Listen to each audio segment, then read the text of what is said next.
This video is dedicated to the small mouse who's currently running free through my apartment. You know, it really isn't too often that I find myself playing a game's demo for over an hour. It takes a real special project to capture my attention like that, and even then I still didn't finish the entire early alpha build of Mouseword because I want to save myself for the full release. You can wishlist the game on Steam and try it out for yourself right now on itch, and the timing of its release is kinda perfect because it has some great Halloween-y vibes. The big idea behind this one is Souls-like meets N64 era collectathon, a winner of a genre mashup if I've ever heard one. That being said, it is a bit easier than your typical Souls-like, but still requires you to carefully work your way through a twisting map full of ladders, platforms, shortcuts, and ambushes. The level design is top-notch. This main city area has one bonfire at the beginning that you'll keep winding back up at whenever you die, but getting back to where you left off becomes easier and easier as you figure out your way around.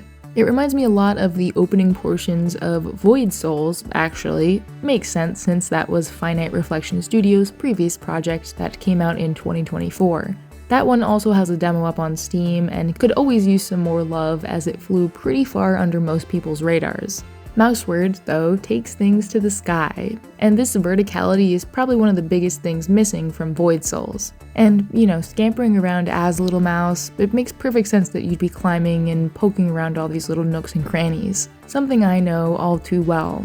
Hopefully my little mousy friend doesn't decide to suit up one day like our hero here, cause then I'll have no chance against them. I guess we should probably take things back to the beginning before I get ahead of myself. As the story goes, the stars have fallen out of the sky and we're trying to collect them all. We're called up straight out of our little grave to do so, and it doesn't hurt that they happen to give us mega powers like permanently upgrading our health, damage, and stamina.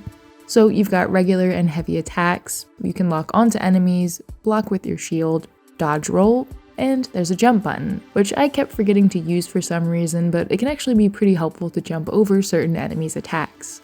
After this tutorial area, which ends by you dropping down through this church and surprising the area's mini-boss, you get your first view of the city. A great example of Mouseword's level design and pacing. Something that's funky and fresh compared to your average Souls-like is the second weapon you pick up, a bow, which in addition to taking down enemies off in the distance, is used quite a bit to open up shortcuts and drop down bridges. This brings me to the simple yet elegant loadout system, something I loved experimenting with in Void Souls. A primary and secondary weapon that affects certain stats, and an armor set to go with it. Switching between builds and playstyles was really intuitive in that game, and it's the same here. It really does seem like the devs are kinda just taking their winning formula and applying it to the third dimension, which is a very high compliment, don't get me wrong. Plus the whole mouse thing is pretty fun too. Playing as a triangle was neat, but come on, look at this guy. Oh, and I haven't even mentioned the collectathon part. See these coins scattered around? Yeah, you can pick them up. Bet you weren't expecting that. Then you just bring them over here to this mysterious shopkeeper and buy whatever catches your eye.